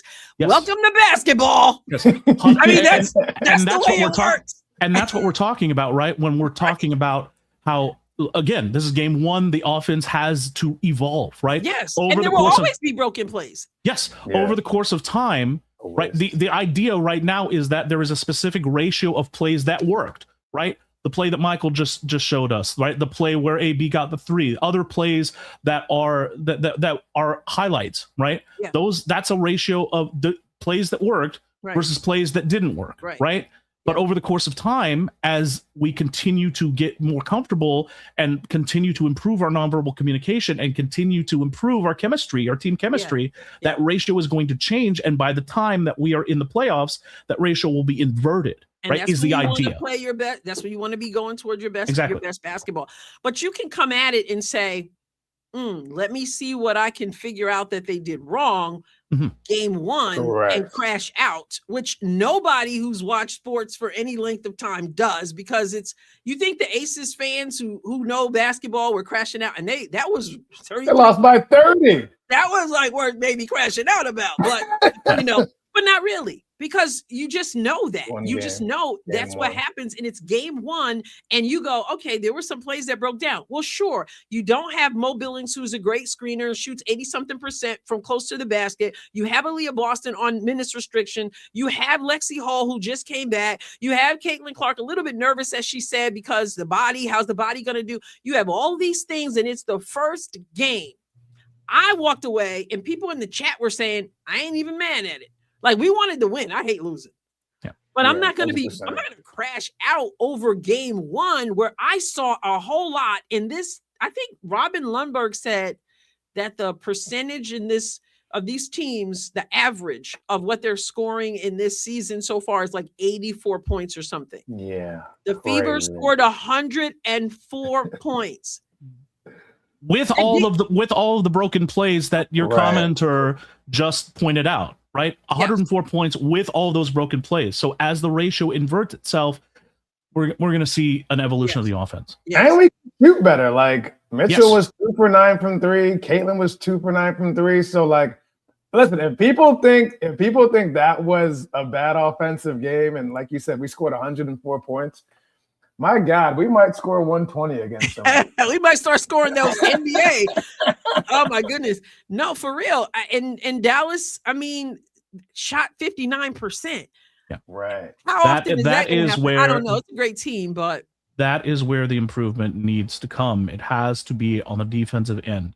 That is, and this is why I said the crash outs, right? Like you can crash out about the Dallas game. I allow it, right? You can crash out. Right. But the crash out needs to be because the defense was so poor, right? It is not the offense. The offense is very good, right? And we can see the evolution. Defensively, it was not up to standard. That's just the bottom line. It was not up to standard. And ultimately, I think Steph White said this in the postgame presser, and I agree. The vast majority of the problems on defense are fixable. The vast majority of the problems on defense are effort related. There are some problems that are not fixable, but we're just gonna have to live with. But like the majority of the problems are fixable, and we have the personnel to do it because we have a team that the personnel last year put up the number 5 rated defense, I think, in the entire league last year. Mm-hmm. And added to that personnel that have returned, we have Mo Billings, who is a plus defender. We have Raven Johnson added, who is a plus defender, right? So we have the components, we have the pieces, we have the personnel, we have the coaching staff, but that is where the improvement needs to come for sure. Well, let me say this, because there's a game tomorrow. Mm-hmm. Caitlin's on-ball defense is not going to be any better by tomorrow. Neither is Kelsey's. Probably not. Right? And so we have to, that's not like a magic whatever. And I've seen comments too, because yes, Steph White has always said we got to do better defense. Like they're like, well, she's a defensive coach, then why are they not? It's not, it takes reps, it takes time. Playing good defense, because there's so much to it, and you got to work on it. The transition defense is atrocious. The pick and roll, I'm not sure why they're sending 2 people and leaving the roller open. I don't know what Steph White was doing with that. Yeah, I don't know if that's now I'll say that. I don't know if that's a Steph White thing or if that's. I tweeted that. I said, Steph White, what are we doing? Why are we blitzing Paige? Why are we doing that? So is that a Steph White thing? Maybe. Or is it a you get out there and you act like you don't know what you're doing thing? Execution thing. I think it's a little bit of all. I think it's all the above. It is, because I've coached the game and I'm like, don't tell me we ain't work on this. Well, we know that it was a point of emphasis in the preseason. We know that defense is always a point of emphasis with Stephanie White and with Bria in January, right? But it just wasn't there. And there was I'll let Michael, he's much better at explaining like the X's and O's than I am, but like in terms of the defense, like there's overhelping, a lot of overhelping. There's over-rotation that was happening. There was just simply blown defensive assignments. There's just a lot of it. And again, I talked about this before, especially in that first half, just a general lack of focus on both ends of the ball. And I think that, and additionally, I think they ran themselves out of the gym. I think that they were overamped, and I think that led to a lot of contribution to their poor performance, especially in the first half on the defensive end. I think that, and then the other thing too is the communication issues the communication evolution that we talked about on the offensive end. It also has to take place on the defensive end. Yeah, absolutely. Yeah. All right, you guys good with taking a few comments or questions? Absolutely. Yeah, happy to. Okay, sure. So I'm going to start with this one. This is part culture, part basketball. I see here. So for those of you, I'm going to go with members, and also then if you have super chat or whatever, I want to make sure that I get those in. So I'm not trying to ignore anybody, but that's the way we're going to have to go, just so we get to those people. So John had asked pretty early on in the chat, what are your thoughts on CC attending Morgan? Is it Wallen? I never heard of this person until the other day. That tells you where I am with all that stuff. Okay. But what do you think about her attending the concert, since a lot of people are calling her out for it, mostly from other fandoms? Also, what are your thoughts on the not enough bigs controversy? And one of you have been addressing that with the number of bigs, the number of wings. I don't remember which one of you. Yeah, that was me. Okay. Yeah, So the concert and the not enough bigs. Thank you, let me- John. And thank you for the 20. I appreciate that. I was literally going to say, I wish that somebody would donate 20 to me. I could use that. I could definitely use it. Hey, John. Listen, so thank you, John.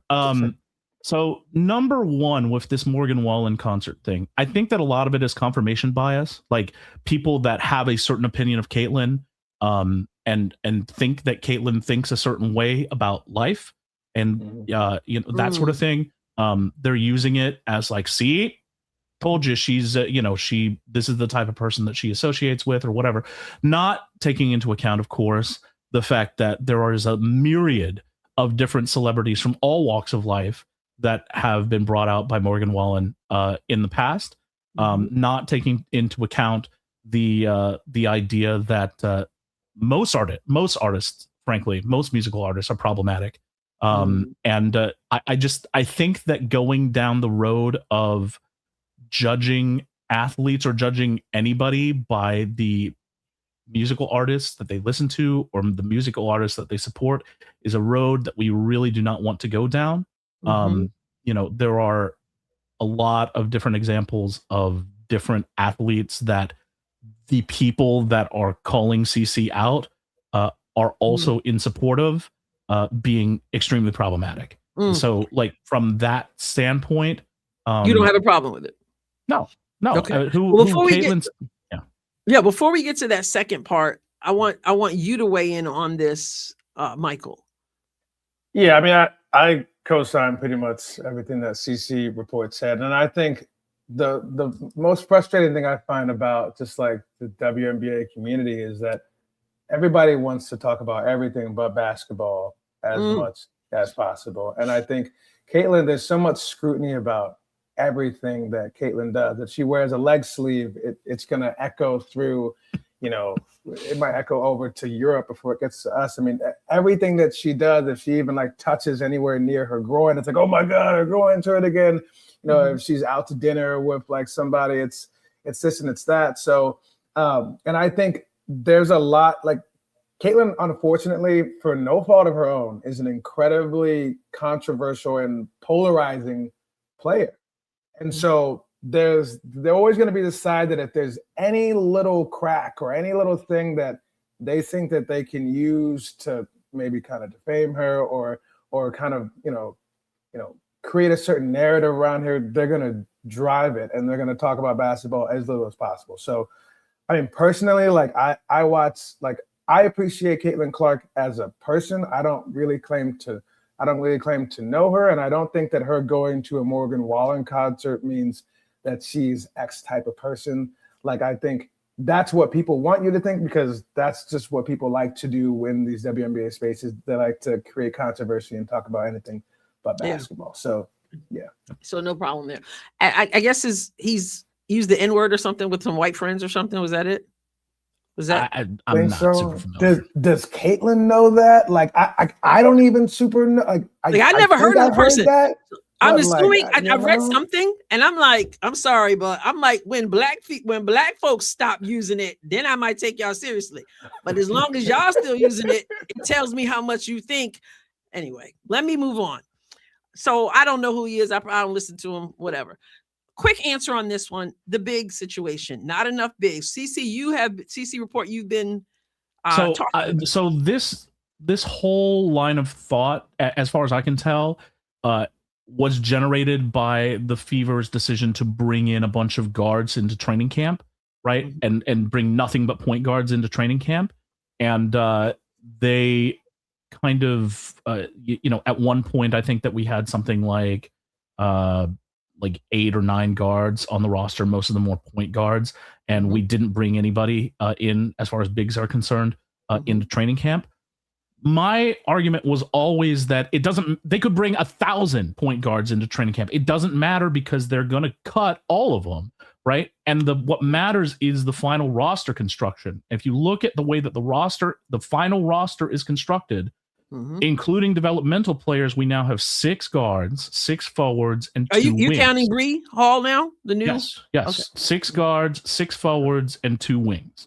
I would call Brie Hall a wing, by the way. She's 6'1". Well, and see, that's the thing too, is that both Justine Passat and Brie Hall, who are both on the developmental roster, are versatile enough that even though we would probably qualify Passat as a forward and we would probably qualify Brie Hall as a guard, both of them can play the wing. So we have coverage, including the developmental roster. We have coverage even on the wing position, even though our regular roster only has 2 wings. So I think that the problem that most people are looking at is that it's not with roster construction, even though like the perceived problem is the roster construction. I think that a lot of people have a problem with the bigs that we actually have on the roster, which is a completely different discussion. Yes, and we can have that discussion about like whether or not like is Damaris Dantas any good? Is Maisha Hines Allen the right? Is KK right? We can have that discussion, but it's not the same discussion as, ooh, Amber didn't bring enough bigs to the party, right? She did, right? The question is, are they the correct bigs? And that is a totally different discussion to have. Okay, well, that's good. That's good. All right, so we can go on from there. I would say that this is why I have trouble taking some people seriously, because they were crashing out because they didn't add Kate Martin after they crashed out because we had too many guards. And now they're back to crashing out because it's Brie Hall. Now, I didn't see Brie Hall coming. I just got to tell you, I didn't see that coming. I thought that they were going to. I thought that they might go the direction of bringing somebody in from a past roster, just because like the front office's propensity to bring people in from that they're familiar with, right? Which is another criticism that people have of the front office. I don't necessarily mind it. I thought that they would go for Chloe Bibby, but again, this is an example of let's take a look at what the front office, what their thought process might be, right? And Chloe Bibby, even though she's a good shooter, right, and she is somebody that can also play the wing, right, her defense is not much. It's not going to help. Yeah, exactly. And so Brie Hall is kind of the inverse of that, and we saw on Saturday that defensively we do need some help. So in terms of a potential developmental spot, Brie Hall makes all the sense in the world from that perspective. I would have thought it big personally. Ultimately, I'm kind of like you. I'm not going to spend a whole season whining about who's on the roster, like or developmental roster. If you're wearing the Fever jersey, I'm going to cheer. I'm going to root for you. I mean, that's I can't. But no, I didn't see that coming. Ultimately, the roster is the roster, right? And like we can have complaints about it. We can we can hem and haw about it, but like it's not going to change, right? Like this is it. And I have this attitude regarding most of the crash outs that I see on the timeline is that like if my crashing out, right, would help even 1% change the situation, that I'm going to crash out all day.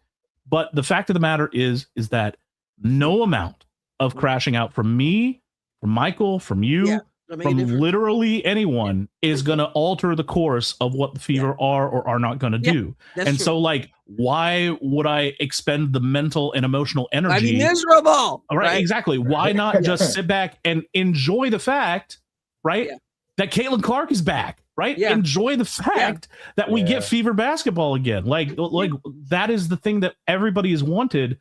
And here it is. That's what I'm saying. And we have it. So like, I why can't not even enjoy imagine waiting 8 months for basketball, and then when it started, you're upset. I'm like, they were just waiting to be upset. Thing.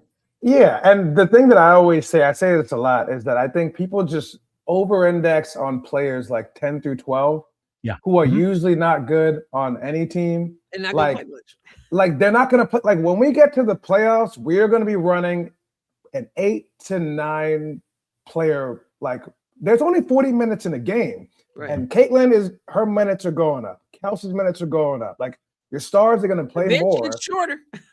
Bench gets shorter. And so like people spend so much energy being upset about players 10, 11, and 12 who like are just probably not going to have a big impact in the grand scheme of things. And so like when we go and get Brie Hall, I'm like, all right, if we got Brie Hall or we kept Timmons, we are in the business of winning championships. We are not in the business of developing maybe talent, right? So like, my focus is always, hey, like, do we have pretty much like a good playoff roster plus a couple of players. And if players 11 and 12 aren't very good, they're probably not even going to play that much in the regular season. Yeah. So all right, well, just put your energy where you should. Before I get to this next question, if you joined us, you weren't here for the whole thing, I do encourage you when this is over that you go back and watch the whole thing. There's so much richness in this conversation and showing plays and breaking down plays and all of it. So don't miss out on any of it.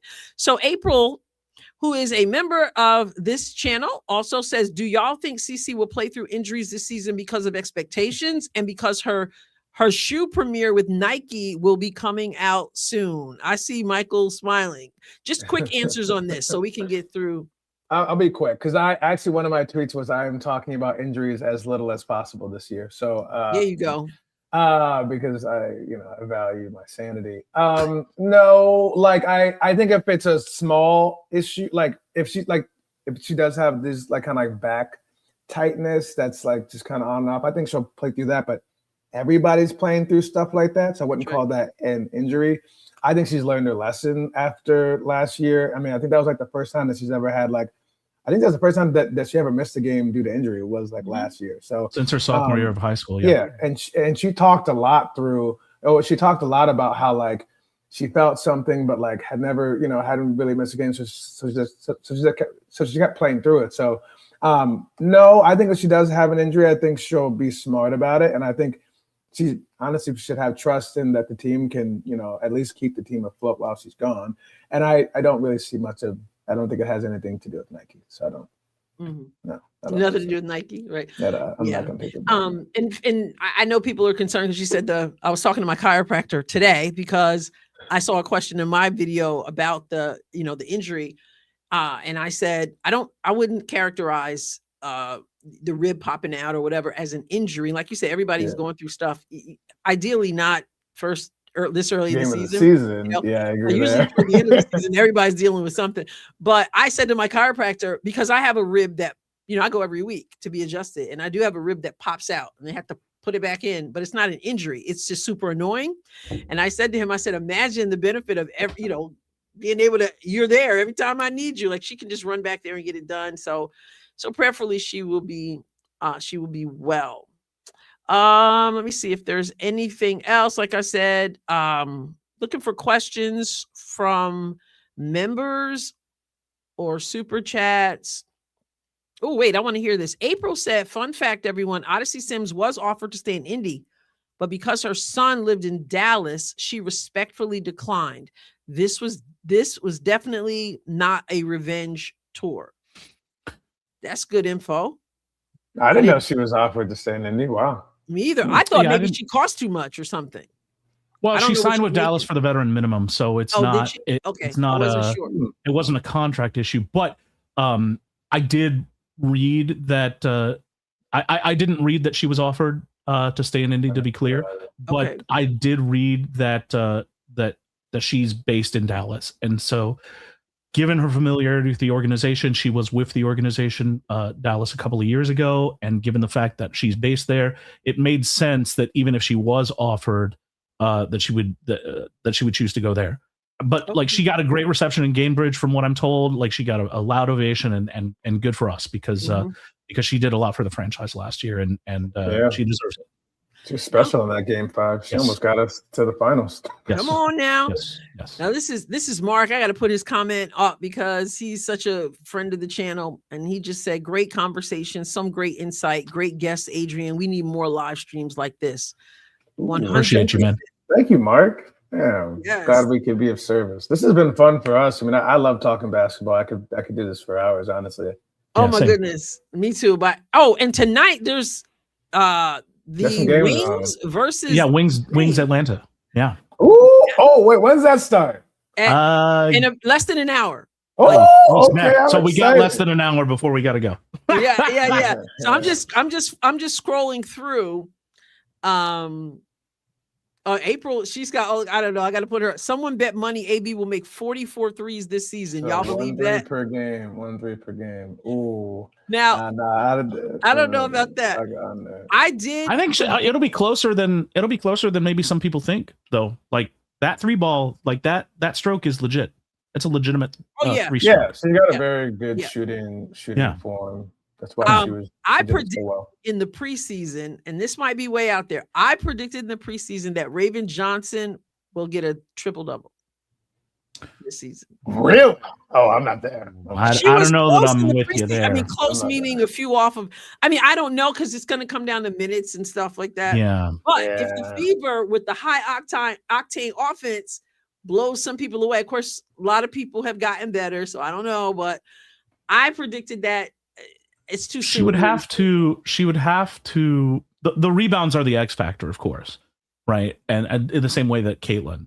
But she would have to get a little bit more familiar with the offense. I'm not saying that the assists are out of the question. The rebounds obviously are the X factor. So The Portland Fire, hello, bring them to town. I think Bridget Carlton's their best we can player. do it against Portland. We can do Hey, it against if Portland. we blow them out by halftime, it might be Raven Johnson time. I don't know about fair. triple double, but I could see like a 7-7 and like she's doing everything type of game. So I know where you're going with it. Yeah. Well, we'll certainly see. And here's the thing: tomorrow's game. I kept saying Thursday in my last video. Tomorrow's game, 10:30 Eastern, 9:30 my time. We're playing the Sparks, and I made a joke in my last video because Caitlin Clark has never beaten Kate Martin professionally. Now I know Kate Martin is developmental, but at the same time, I'm like, could they not have added her after we play the Sparks? Not that I believe in that kind of stuff, but so someone asked about Timpson. We did talk about her. Just scrolling through. Forgive me if you had a burning question and I missed it. To say just one thing about Kate Martin, because Yes. like I'm a big Hawk fan. Like, you know, I followed Kate Martin since the beginning. I'm glad that the Fever are coming to town when they are, because I think that she could use a CC hug right about now. Oh yeah. But like, you know, she and this is like purely a heart take, not a head take, but I'm glad that she's found another opportunity, because it's not she's still got more to contribute left, I think. Okay. I don't know. I've said before, and you're an Iowa guy. I'm not saying she's not good, but I have wondered at times if she would have been drafted had it not been for Caitlin. You disagree with me?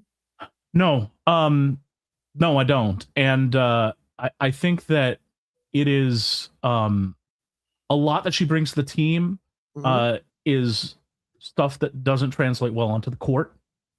She works hard, great work ethic by all accounts. Like she's an incredibly good locker room presence. She's one of those glue people. She was that at Iowa, and she was that by all accounts with Vegas, and by all accounts she was that at Golden State. So I'm sure that she's going to be that same glue person in LA. It's just difficult, right, when your on-court contributions like get eclipsed by other players. So yeah, I think that it's a tough spot for her. She works her butt off, and she's got my eternal admiration for that. But she's kind of, you know, she's kind of the prototype of the player that her work ethic is her greatest strength. Yeah.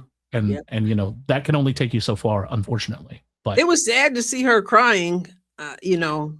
Yeah, that was rough. It's a tough business. Yeah. Oh, for real. Becky Hammond has made some comments. I didn't get a chance to watch them, but I know she has. So Forever Young Fever fan, another member says, wow, you're all super smart with all your basketball knowledge. I can feel my basketball IQ rising. Please collaborate more. Hey, I'm willing. I hope they are. Absolutely. If I keep them too long, they might say I'll never come back because I love walking through film. So I mean, if there's some more fun stuff like to walk through, I'm always yes. One thing I will say is that for myself anyway, and I don't want to speak for Michael, but one thing that's important to me is that we raise the level of discourse a little bit. Not necessarily like that's why I know Michael runs Twitter Space, you know, every week. Yes. I have my own YouTube channel, and this is why it was such an honor to be invited to come on today, is because like I think that it's super important. We've had we've got a lot of people in the space that are kind of lowering the discourse a little bit, and I think that it's important to counter that.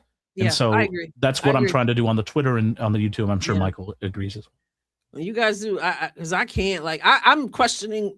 I was never doing like X, and then I started. One time, I started going a few months ago, when someone was like, "I know you don't like to do X, but you're adding some light here, and I'm glad you're here." And I was like, "Uh-huh." And then now I'm just like, "Oh my goodness!" It just saps the life out of me. So it's just amazing what you guys are able to do.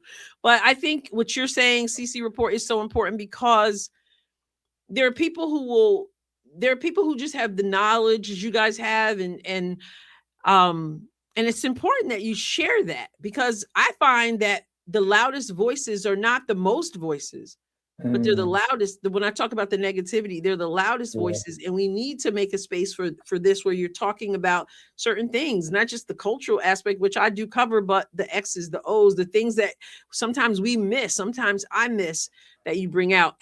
But again, there are people who will say, it's funny, because they'll come to me and say, well, this is what so-and-so said. And I'm going, and yet in the next breath, you're like, well, yeah, I know you coached. Yeah, I know you won a couple, little championships back to back, but this is what so-and-so said. I'm like, why don't you go tell so-and-so what I said? I mean, like, I don't understand how that works. You know what I mean? So, but let me get to this question. Just Jules said, will we be seeing Mo Billings tomorrow night on limited restrictions? Anybody know if she's good for tomorrow? So we should have an injury report here shortly, if it hasn't come out while we've been on this. I will say it looked like she was a full participant in practice yesterday. And so, like, I expect to see Mo Billings at least on limited minutes. Yeah. I don't know if there's going to be a minutes restriction or not, but considering that she was a full participant in practice, I expect to see her. Yes. Okay, I saw that. So thank you. We also have FOHX, who's recently joined this channel. Thank you. She gifted 5 memberships. Hey, thanks for the appreciate that. They're so generous. And Sherry from Chip Sherry's Hobby Farm, you going live tonight for the game? I will not be going live tonight for the game. But tomorrow I'll be home from church in time to see that on Wednesday night. So yes, I'll go live for that game. There you go. Thank you so much. I appreciate you. $9.99. Let's go. Yeah, $9.99. Let's go. Spend that. And then we've got, Jules is a member for 11 months. She says, such a great insight with the trio. Where can we find these guys? CC Report on X. Love our community. I predict Wings lose tonight. Go Sabres. Oh, Jules got a whole lot in there. Jules is always up on everything. So I have it scrolling, but Michael, you didn't talk about spaces. CC Report gave you that shout out.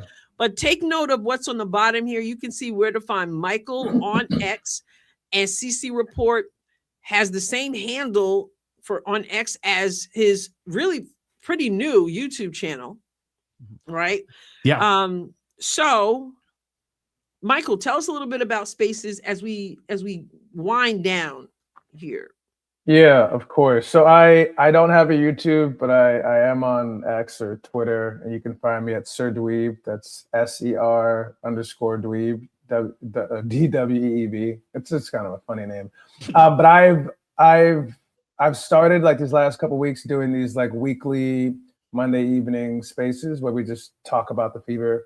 I picked Monday because that's the day of the week that we have the least amount of games. So, and I'm Eastern time. So I've done, like, it'll either be like 7 p.m. or 8 p.m. and we'll do, like, good, bad. If I can walk through some plays, or at least talk through some plays, talk through some actions that I like we talked a lot about the stuff that I walked through here, like the difference between the get action and then, like, the pick and roll. And we'll go through, like, an analysis of, like, the players and stuff, and, like, a lot more, like, process than result. Cause I think that, like, it's very easy to get, like, stuck in, like, oh, we lost the game, so things were bad. My takeaway from this game was Aaliyah Boston looks like she might be a top 5 player in the W. And if we're going to get that this season, every team should be very, very terrified. And so, like, just, making sure that you're just taking note of, like, not just like, did we win? Like, there's going to be times where we win, where we don't really play that well. That's right. And on that space, I want to be like, hey, I know we won that game, but like the defense was trash. And if we do that versus this team, we're going to lose. So I have those weekly spaces. I usually like to do about like 2 hours. That's when I get a little cranky. So, and you guys can join. That's a hit for me because we're at 2 hours. No, we're good. We're good. This has been more fun than like having to manage like 10 people on a panel. So, but just a little word of warning, I am traveling I'll be gone next week, so I won't have a space that Monday, but I should have a space the Monday after that. Yeah. So if you guys do. And if you don't know X, like if you don't, because I was like, it was a time I didn't know what space is. So it is, like you said, a panel and it's audio. And it's different people can speak and things like that. So, and you can listen, your name can come up, but it can also be anonymous. There's a little thing button there where, you can kind of just, what do they call it? I forgot what they call it when you kind of like drop or whatever. Eavesdrop or whatever. Yeah. Spy. Oh, but my spaces though, however, I know a lot of spaces, most spaces in the W thing are very, very nasty and very, very controversial. Adrienne, you were on mine, and CC is often on mine. We keep it very clean. Like I just like talking about basketball. So like the same way that we're talking about basketball here, like sure, are we gonna joke a little bit more on there because there's like more of us? Yes, but like it's pretty much just a basketball like discussion, and if people don't want to talk about basketball, I just make them not a panel. So like, just want to communicate that. Yeah. So, and you can see his handle scrolling as well as CC Report. All right. So I want to get to this one. FOHX. Thank you so much for that 10. Hi 10, back at you. Could we have this trio for a live Fever game this year? Would be super fun. We'll have to talk about that. I've never done it with anyone else like that or during a game. So pretty cool idea to think about. I'll be down. Yeah. Thank you so much. They said they're down. All right. So I'm going to throw this up because it just sounds good. We learned so much from hearing all three of your expert opinions. Enjoyed this tremendously. Thank you so much. You guys are so nice. I appreciate you. Thank you. So appreciative. I think Kelly, what did you guys think? Kelly Marie asked, who wins, Dream or Wings? I got the Wings. You got the Wings. Same. Oh, where's the game? Oh, actually. Is it? I think the Wings are going to surprise people this year. Yes. If Enrique is going to have a good season. I'm looking. It is at Dallas. At Wings. Dallas. Okay. I know Angel and Paige kind of talked and joked around, and I guess Angel gave some love to Paige and stuff people were talking about there. Show honored her or whatever. Okay. Dallas. Everybody's saying Dallas. This conversation. A lot of Dallas in here. We have to say Dallas because Dallas beat us. Do you know what I mean? We have to, because if we don't say Dallas, we didn't lose to a good team. I know what's happening. Jules said I was already following CC Report. Okay, great. So here's the question as we wind down, as we end here, because I'm already winding down. It's like my pastor preaching. He says, I'm about to land the jet. Yeah. So I see a dream here. We got Fever and we've got the Sparks. I didn't get a chance to see the Sparks game.